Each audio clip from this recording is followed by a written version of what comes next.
बिस्मिल्लाहिर्रहमानिर्रहीम। अस्सलामुअलैकुम। उम्मीद है कि आप तमाम अहबाब खैरियत से होंगे।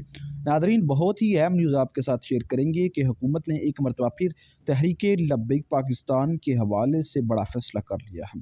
चैनल पर नहीं है तो चैनल को ज़रूर सब्सक्राइब कीजिए ताकि हर किस्म की न्यूज़ अपडेट आपके साथ शेयर कर सकें।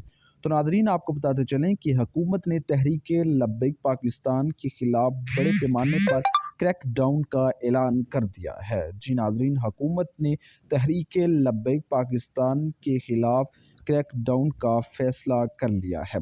हुकूमत का कहना है कि तहरीक लब्बैक पाकिस्तान ने अक़लियतों की इबादत गाहों पर हमला किया है, जबकि तहरीक लब्बैक पाकिस्तान ने पाकिस्तान के आइन के मुताबिक कादियानियों की इबादत गाहों से मुसलमानों की मसाजिद के थे जो मीनार और मेहराब हटवाए हैं। नादरीन, आपकी इस बारे में क्या राय है?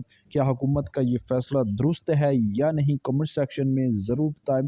मिलते हैं नई वीडियो में नई खबर के साथ। अल्लाह हाफिज़।